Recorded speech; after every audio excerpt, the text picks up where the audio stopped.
midnight each day. On Valentine's night, Time as you know it freezes. 20 minutes past 10. Keep up, Doctor. Thinks we're going to smother her in her sleep. I'm a grave digger, Doctor. I was at home, David is my husband. all on my lonesome. Stabbed him with a steak knife. Nothing changes. I'm a qualified angel of death. When I'm dancing, You get this day over and over, Hilda. I black out. I don't think she's got long. and Laurie just, Naked on the beach.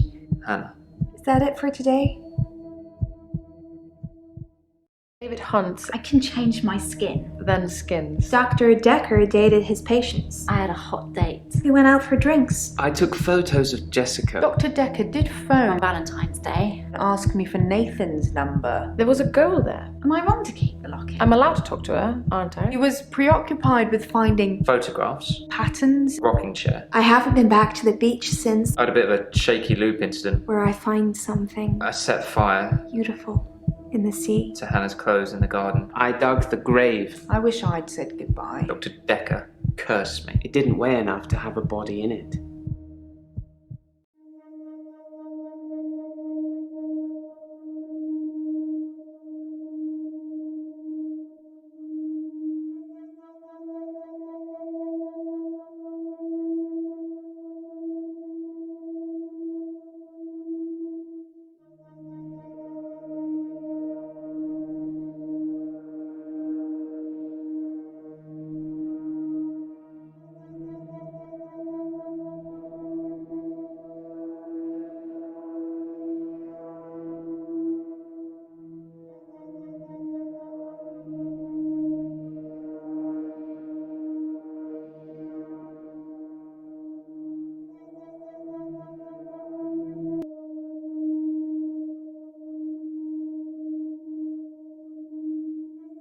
Nothing, of course. The faculty thinks I've gone loopy, like some kind of spongy Mobius strip.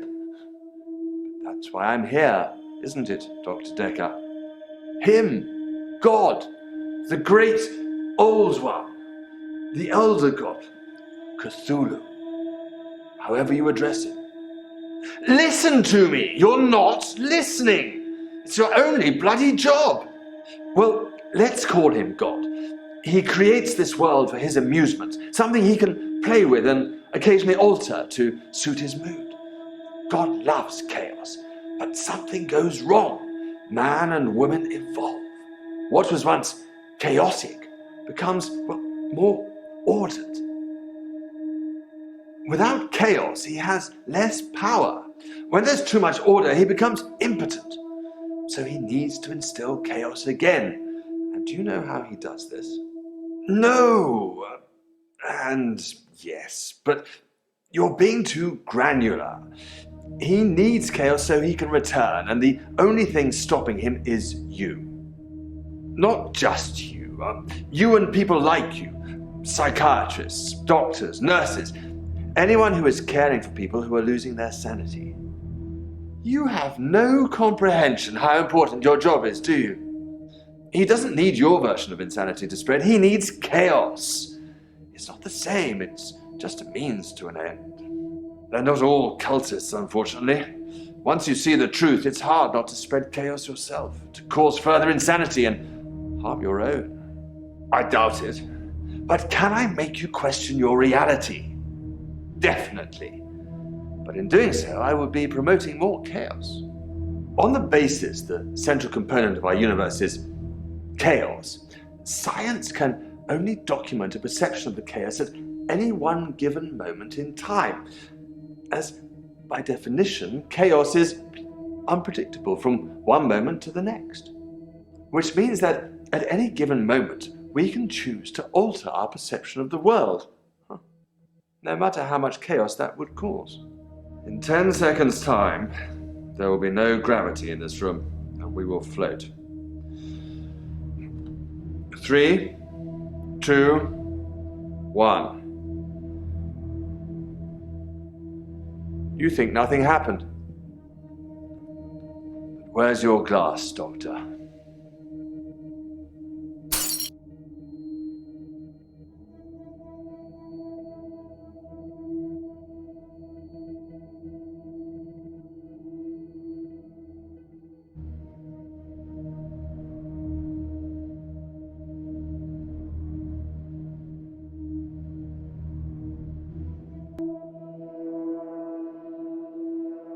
I've been to the lake house regularly, keeping an eye on David. I saw the girl again, the one I told you about. She was playing outside.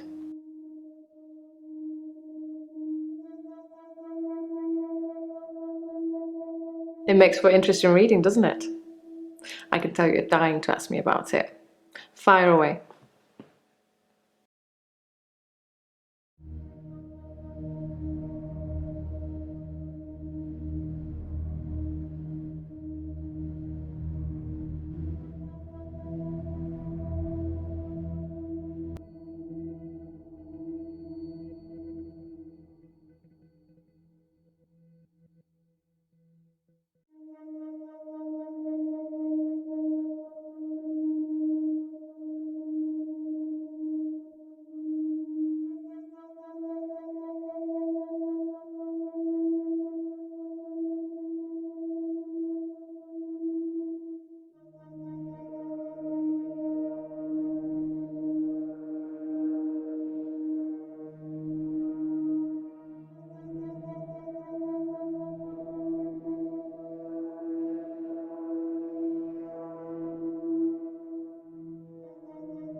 That's what it says. I can see you're confused. The police say that David is dead, fatally wounded when I stabbed him. The coroner says that David is dead. Everyone says that David is dead. There was even a funeral. But I know he's alive.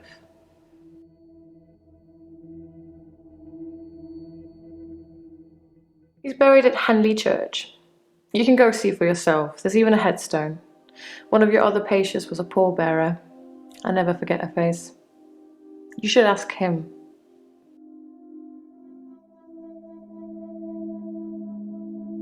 David wanted to have a talk about our relationship. Not something any married person wants to hear. He said he'd been with Iris for about a year and that he loved her. He said he didn't love me anymore. Which I know is a lie. You don't just fall out of love with somebody. I reacted badly. I grabbed the nearest weapon I could find, which happened to be the steak knife, and stabbed him with it. There was so much blood. I instantly regretted it. So I fixed him.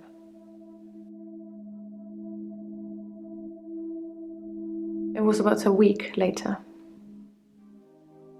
I brought David back to life. Not with voodoo, not with virginal sacrifice.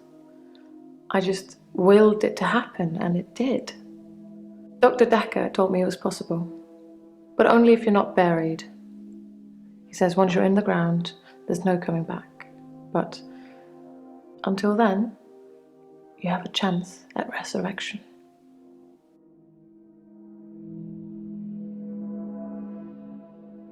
Yes, resurrection.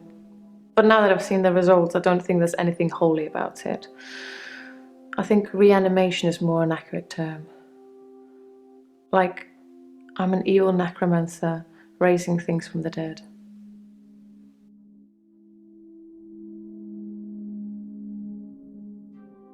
I think his brain was already decaying during the week that he was dead. Important bits. So when I brought him back to life, I didn't heal him completely. Just gave him life in the state he was in. I mean, he's hunting and killing things and trying to roast them on fires he can only light with matches, but that's about it. He's your basic Neanderthal. So I have a problem.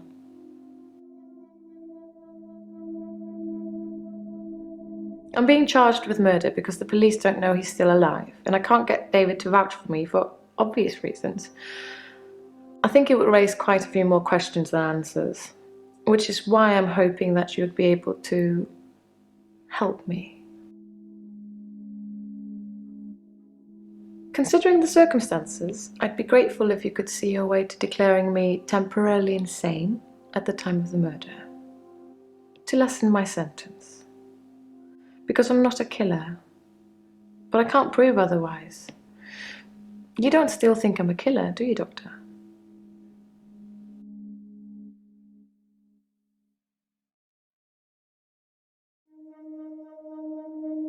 Thank you, Doctor. So then you'll help me. You'll say I was temporarily insane.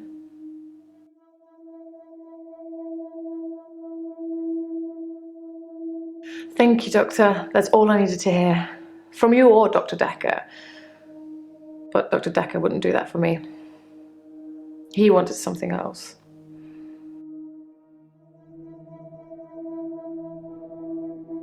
Dr. Dekker teased me mercilessly about my alleged ability. He didn't believe I'd reanimated David. Once he presented me with a dead mouse and commanded me to give it life again. I didn't, of course. It's not something I'd throw around lightly. He changed his mind about me eventually. And then he mentioned the girl.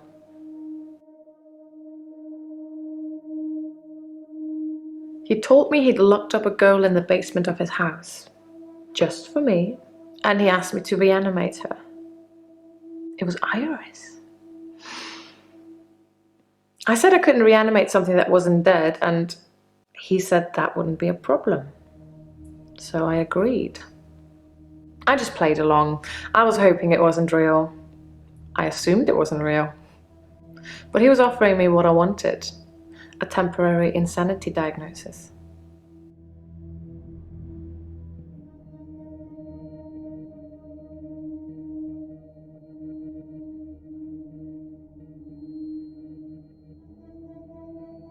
It didn't happen.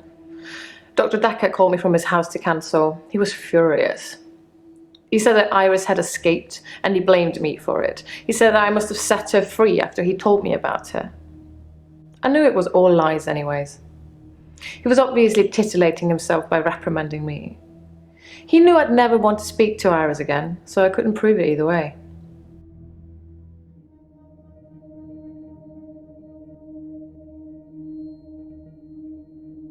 Dr. Dekker asked if I could prove David wasn't dead, so I took him to the lake house. He saw that I was telling the truth. I can take you to see him too, if you like. Would you like to see David, Doctor?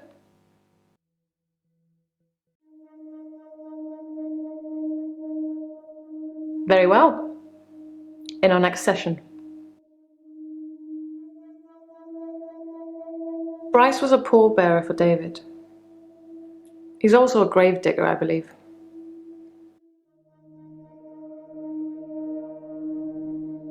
Smuggling a body out of a funeral can be difficult, unless you pay the right people.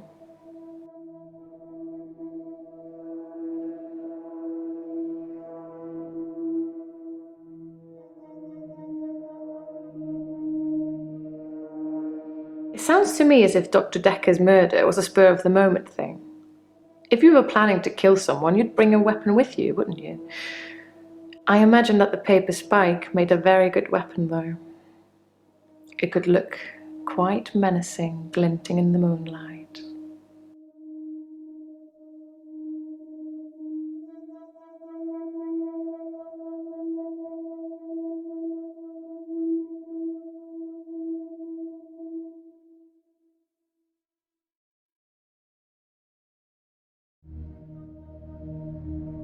So quick to jump to conclusion, Doctor. Obviously, I meant sunlight.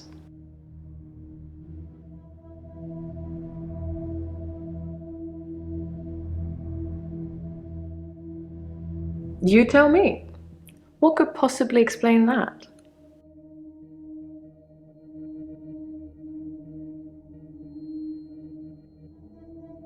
I assure you, David is not a ghost. I've touched him. Since I brought him back, I felt that there was something different about him, something not quite right. I think it's his brain. But how ludicrous that you can bring someone back in the first place. It's like that book, Pet Cemetery. Funnily enough, he does smell of earth, but that's because he spends most of his time out hunting. If David doesn't exist, then that means that I really did kill him. He really is buried, and I really should be going to prison for a very long time. That just doesn't seem right to me. It's more probable that I reanimated him under Dr. Dekker's guidance.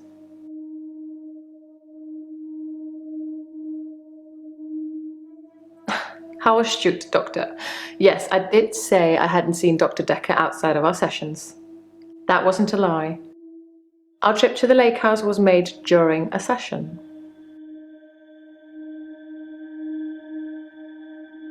I didn't speak to her this time. Something about her made me feel uneasy. I just watched her from the bedroom window. She'd caught a fish. She was holding it in her hands.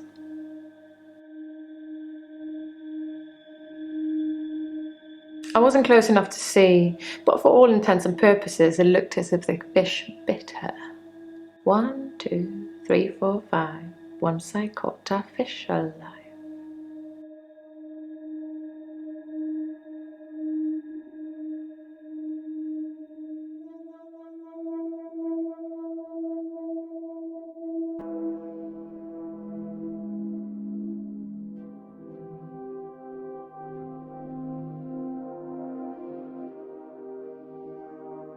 I burned Hannah's rocking chair.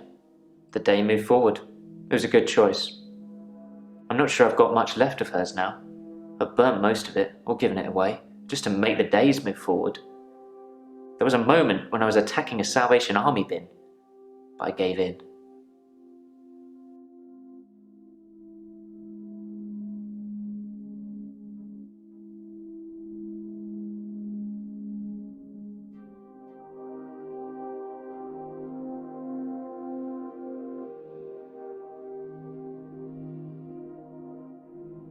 I accidentally put Hannah's diary into a Salvation Army donation bin. They're like huge post boxes with a circular tray that makes sure things spill to the bottom. I tried to get in to get it back, but I gave up.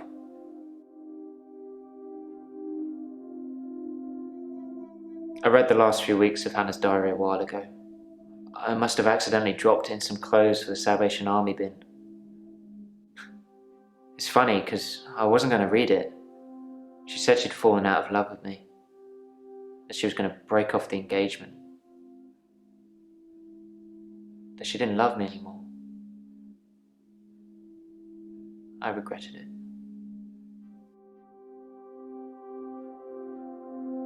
I regretted that I mourned for Hannah so long. I regret the grief. I regret all the days I slept through because of it. Had I known she didn't love me anymore, things would have been different. I'm a bit angry now. If I had that day over again, I may just still pull out in front of the driver.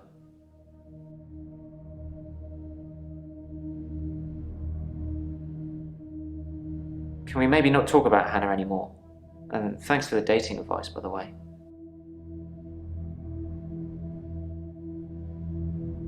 You told me not to look for anyone else until I was ready, so I didn't.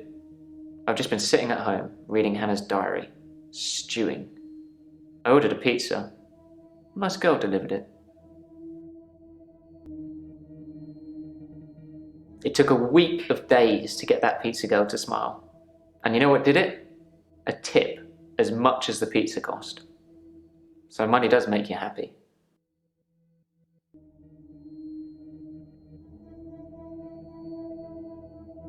I've told you all I know about Dr. Dekker. He started out good, then turned a bit crazy towards the end. When you start giving people more problems as a therapist, that's a bit crazy.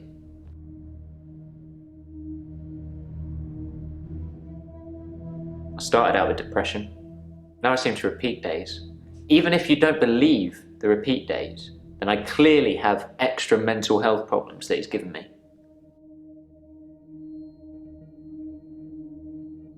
I think that he possibly cursed other people, a bit like he cursed me. Sometimes you could see he was bursting to tell me about it, but he couldn't. He was ecstatic with power.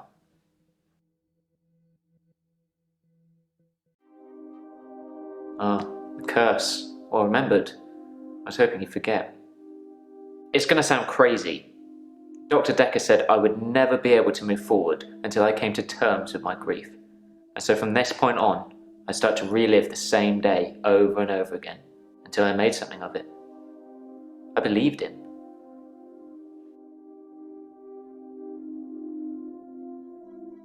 I didn't want to believe him. I remember I said, "You can't just say things and they happen." He laughed and laughed. I think he was going mad. He said he'd give me a demonstration.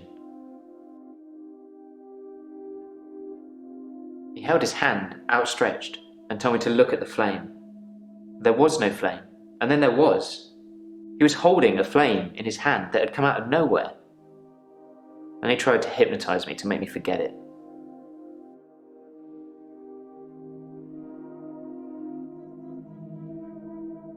I didn't forget seeing the flame. He wanted me to forget it all, but I didn't. For whatever reason, he couldn't undo what he'd done. I was scared. I pretended like the hypnosis had worked. I was scared what Dr. Dekker would do to me if he found out I still knew. So I had to play along, keep coming to the sessions, pretend I hadn't seen what he'd done. It was awful, because I was suffering through the same days over and over again, but I couldn't talk to him about it, because he'd know.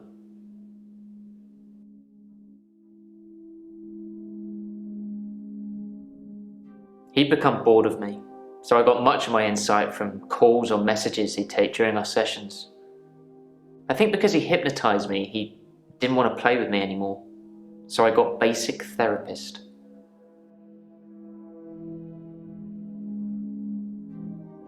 He told me lots of people get depression, to become more active, see more people. And although he wouldn't always be there to listen, Jaya would be.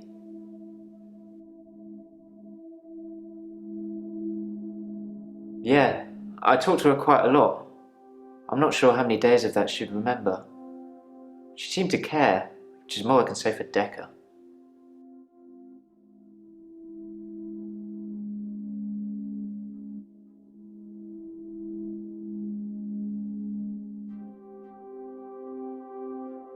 I didn't notice Dr. Dekker had a paper spike. I haven't really seen more than a foot in front of me since Hannah died.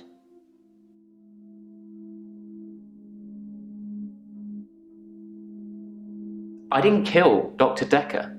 I wanted to be as far away from him as possible. I don't know who did.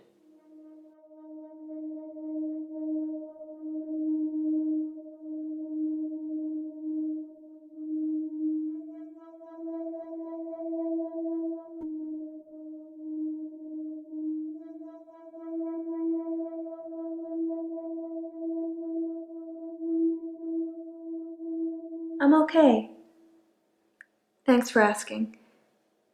It's rent day, and I always feel a little blue on rent day.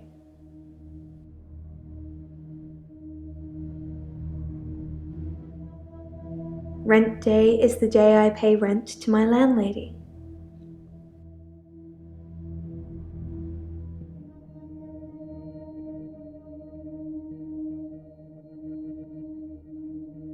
You've got a good memory, Doctor. Let's talk dreams. Sometimes I'll dream about a light, deep in the ocean somewhere.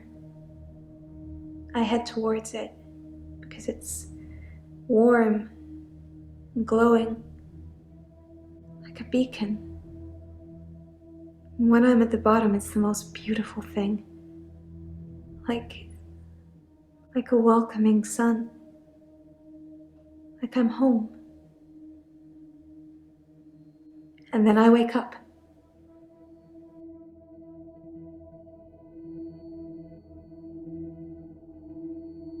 It's so beautiful. It calls me. It's like I'm in a trance. What does the dream mean, Doctor?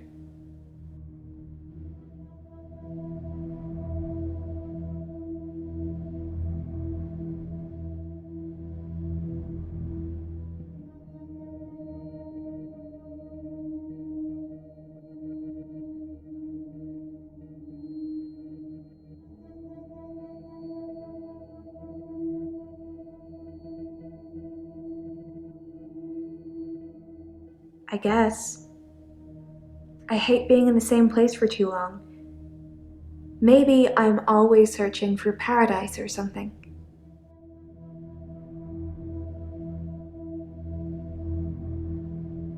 I've had no blackouts, and I haven't been to the beach since our last session. But I think I will today. Do you want to come with me to the beach?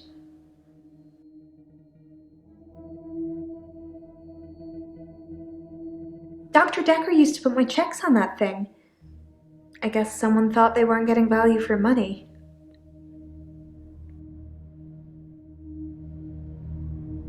I actually don't have a lot of money.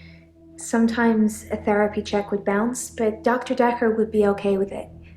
Oh, my checks are fine though, don't worry. I'm not broke. Men buy me drinks at bars though. Sometimes I'll get away with not paying at restaurants. Isn't that how it is for everybody?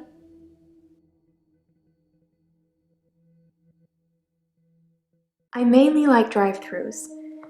I don't like crowds, and I find it difficult to stay in the same place for too long. I guess I'm a fidget. Crowds at nightclubs and bars are different. The lights are dim. You can slink around without attracting too much attention. Sometimes I'll kiss a guy in a club, and then he just follows me wherever I go. It's creepy. I don't want everyone seeing that.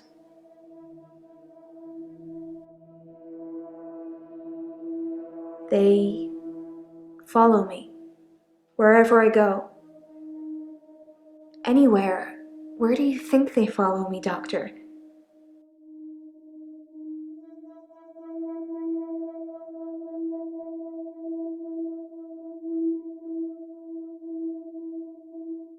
It depends where they follow me.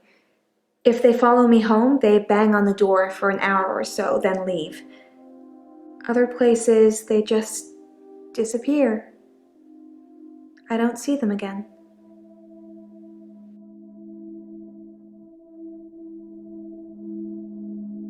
They don't just disappear into thin air. I think they return to the place I found them. But I've not run into the same person twice.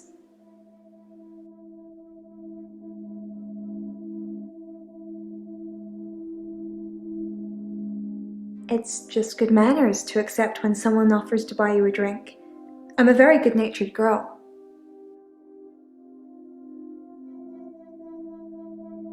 Don't you think I'm sweet, Doctor? I think you're falling for me, Doctor. Don't let that get in the way of helping me.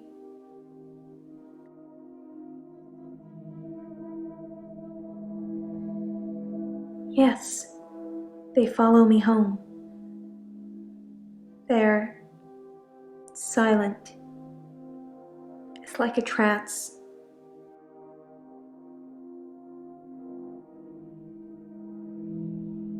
There was one guy, a real gym body.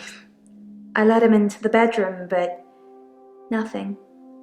Nothing I did would stop him just staring at me. It was creepy. I got him to follow me outside, and then I just shut the door.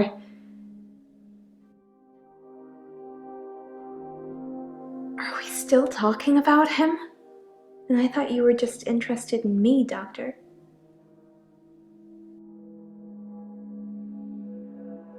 Dr. Dekker suggested home visits. I think he was probably checking up on his investment. You're not thinking of doing home visits, are you, Doctor?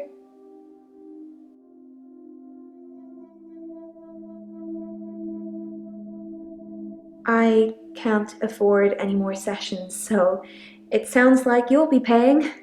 That's a date, isn't it, Doctor? I'm not sure that's appropriate.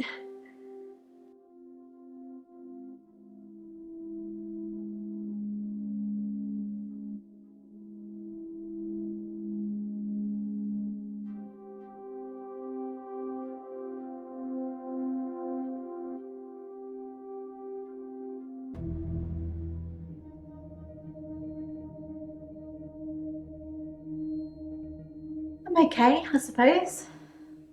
Work's fine. Hilda's fading fast. Terry's Terry. I feel a bit sad, to be honest. I gave all my keepsakes back.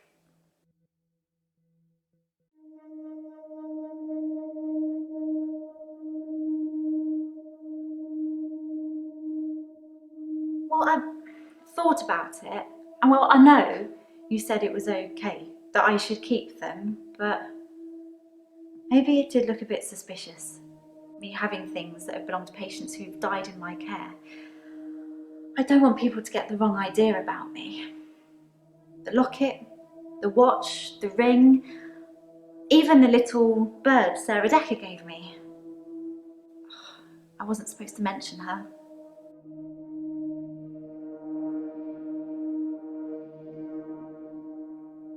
Dr. Dekker's mother. She was one of my first patients, but she died a while ago.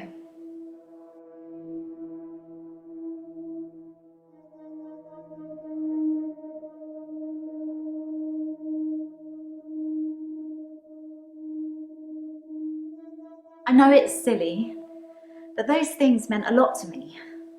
They were reminders that I'd helped those people. Hilda's nearing the end. She's been sleeping a lot, not eating much. She hasn't been that argumentative either. Although, she did give me a vicious scratch yesterday.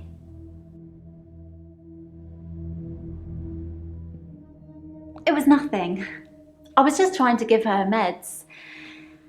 It's hard, you know? I'm trying to help her, but she keeps fighting me.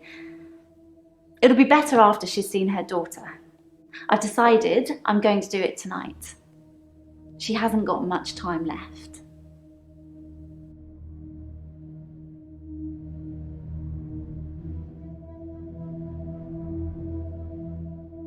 You know the answer to that, Doctor.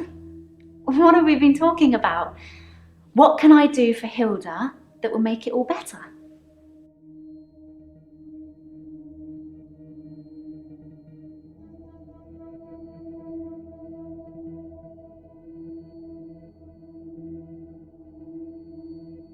That's the plan. I know, it sounds unbelievable, like I'm making it up. I wish I could prove it to you somehow. We could try shifting now. Think of someone you really love. It might help if you close your eyes. Are you thinking of them? Can you picture them? Okay, hold on.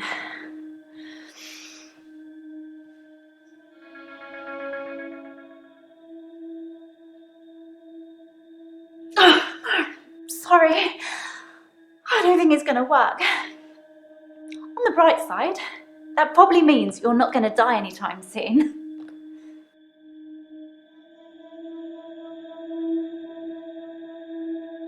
It's tricky. I mean, I'll sound exactly like Hilda's daughter, but I try and keep it vague because I don't become her. I don't know what she would really say. I say things like, "It's okay, don't be scared, I love you, Mum," or "I love you, Dad." But it doesn't really matter what their relationship's like because it's not really them.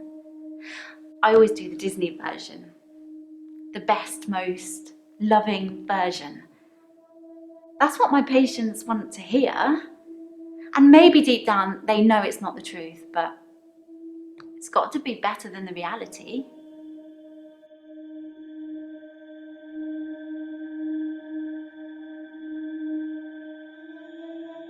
Does it really matter if it isn't the truth? Isn't it worth it if it brings them peace? Tell me honestly, Doctor, do you really think that what I'm doing is wrong?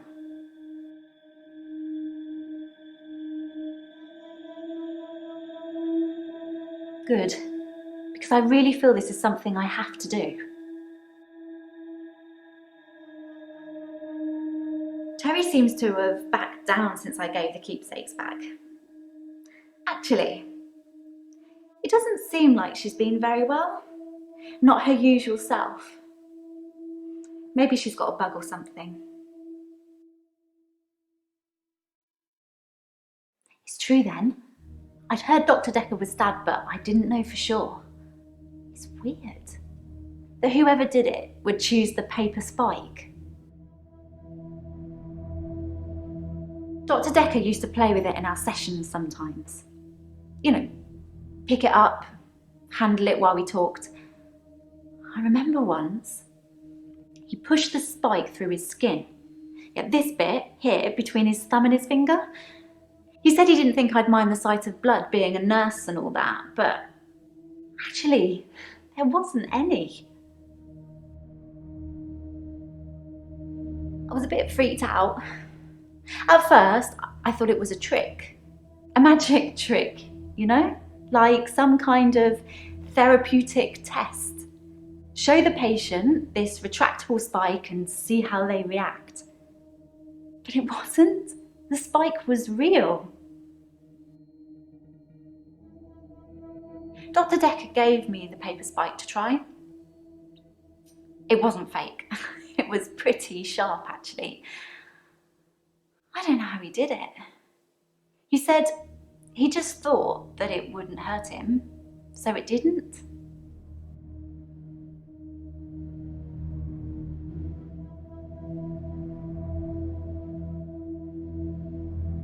As far as I know, it only works on people who are close to death. That's the whole point of it. I have to hold their hand, and they have to think of the person, and they have to be near death. And those seem to be the 3 criteria.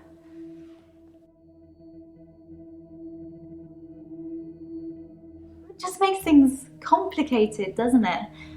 I knew Dr. Dekker's mother before I started seeing Dr. Dekker. She's dead, and now he's dead. I'm sure you're going to have a field day with it.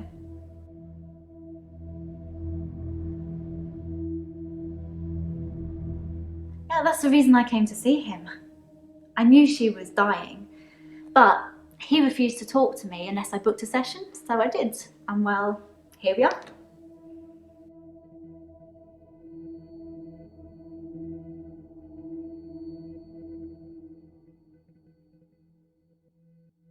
I told Dr. Dekker that his mum was dying, that he should see her before it's too late, but he wasn't interested. It wasn't like he hated her, it was just like it wasn't important. He asked me to take care of it for him. He did send his assistant along to see her once. Sorry, your assistant.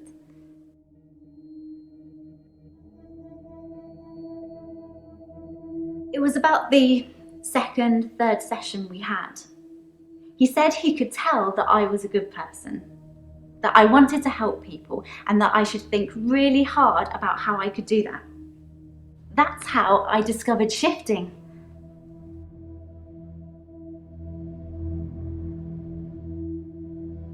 All Dr. Dekker did was encourage me to think.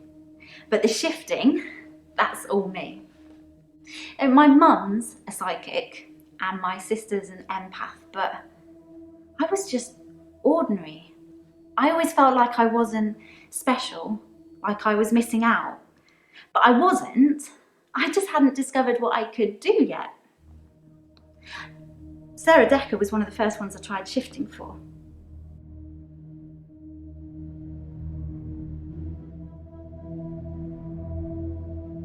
I didn't really know what I was doing that first time. I mean, I didn't actually expect anything to happen. I just thought, what would really help this woman? I thought maybe she would just imagine that he was there. But it actually happened. I changed into him, Dr. Dekker. It blew my mind. My mum's got these spirit guides and they tell her things. Mostly about my love life, it would seem. To tell you the truth, I don't really know what an empath is. I should probably Google it sometime.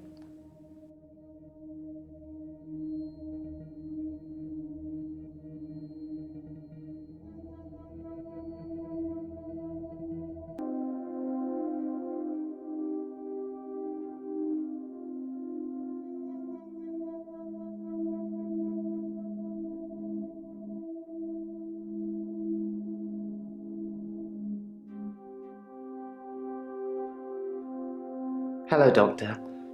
I've been thinking about our last session, and I just wanted you to know that I'm not a bad person.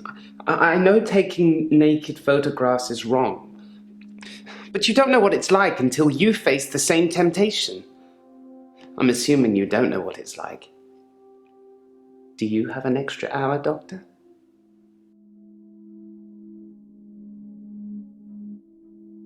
You're playing games with me, Doctor.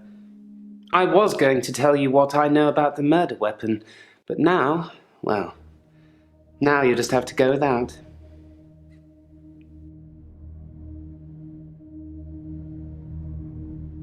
I overheard your assistant earlier.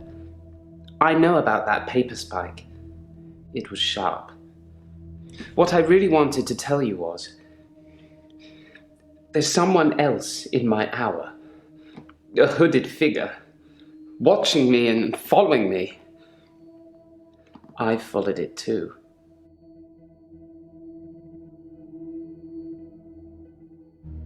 I don't know who it is. My initial thought was that it was you. That I told you about my affliction and somehow you'd got it too. Now I think maybe it's the military or some organization that wants to use the hour themselves. Maybe it's Dr. Dekker risen from the dead. I need to talk to you about him.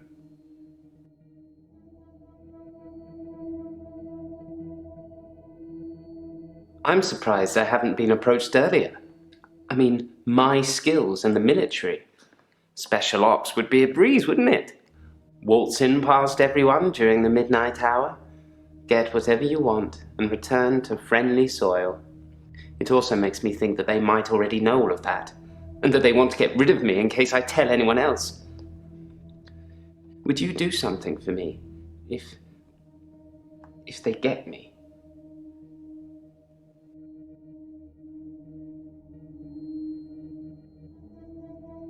Would you tell Jessica I love her?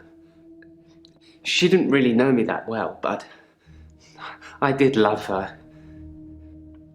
And also, there's a hard drive in the bottom drawer of my drinks cabinet. Please destroy it. Please, don't look at it.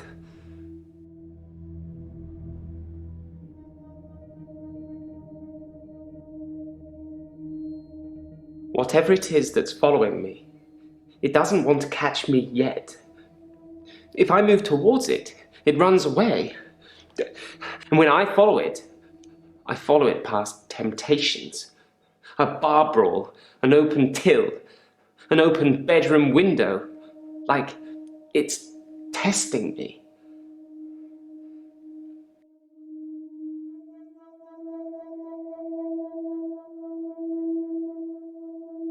I split the brawl up.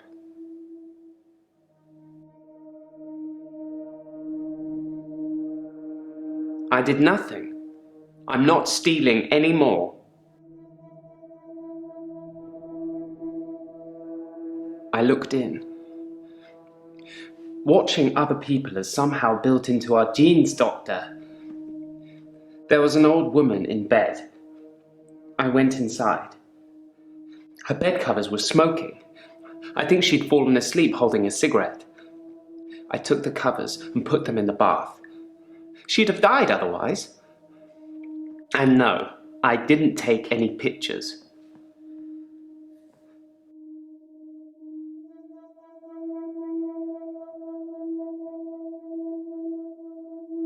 I'm actually a classically trained pallbearer. There are a lot of health and safety considerations. Not everybody can do it. Well, properly at least. Occasionally I step in if the funeral director is short-shouldered. I do remember her face. She wasn't upset in the usual way. She seemed agitated. Her husband must have been a giant. The coffin was so heavy. I remember because aft port side sprained his ankle. That and he wasn't lifting correctly.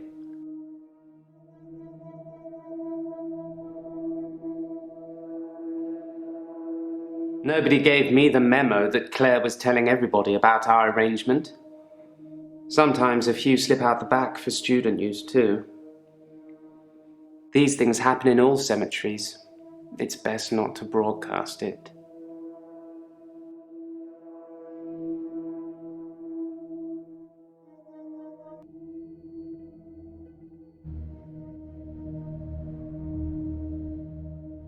I spied on Dr. Dekker, not long before he was murdered. I'm not sure I should tell you what I saw in his basement.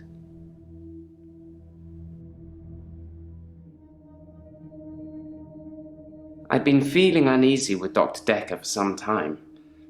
I mentioned how he'd changed before, so I began spying on him at home. One night, the basement door was open, and Dekker was returning upstairs. I skipped past him, and there she was, a girl. It was difficult to tell. It was dark, and she was chained.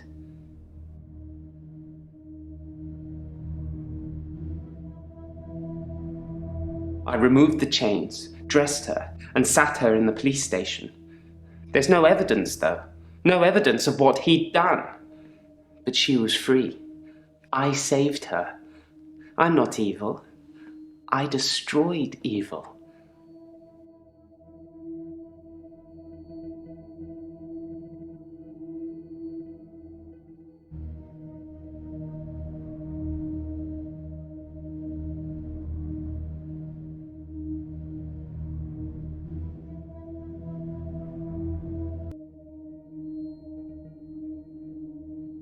Dr. Dekker frequently used that paper spike on his desk as an example.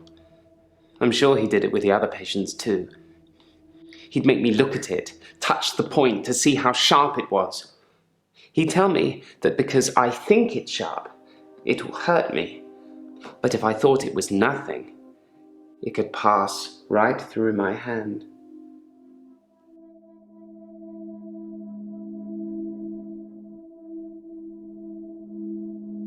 Jessica is a beautiful woman. I've not spied on her since the incident we talked about. I have real feelings for her, Doctor. We've never connected.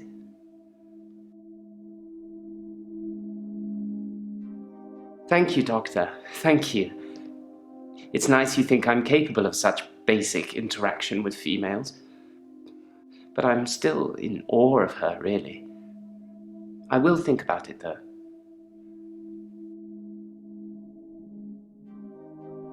I put my hand through a rusty nail at work today. It hurt like hell and bled like I'd been shot. I closed my eyes and thought, this isn't happening. The nail is just a worm, and it will wriggle through me. When I looked back, can you guess what I saw?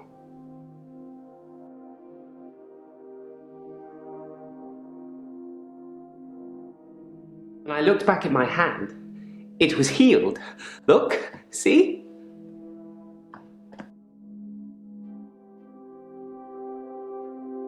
My hand had healed. The nail had become a worm and was wriggling in my palm. It was like a little miracle, like magic.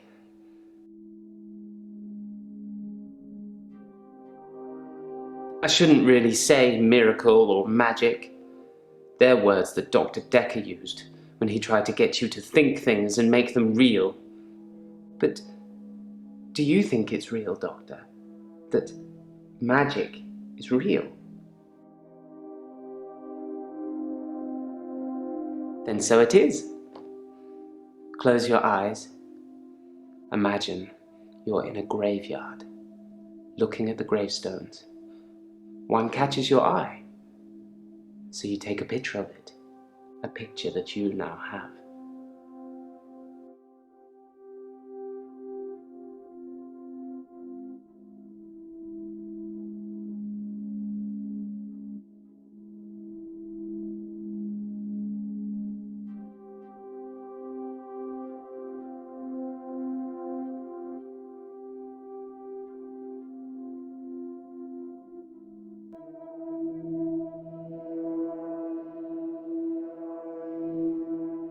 I find using nautical terms to describe the position of pallbearers fitting. Plus, most of them are 3 sheets to the wind. You know, drunk.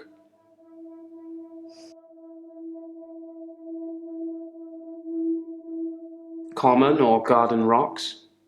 It's actually quite handy sometimes having an archaeological dig going on next door. Although, I'd rather there wasn't.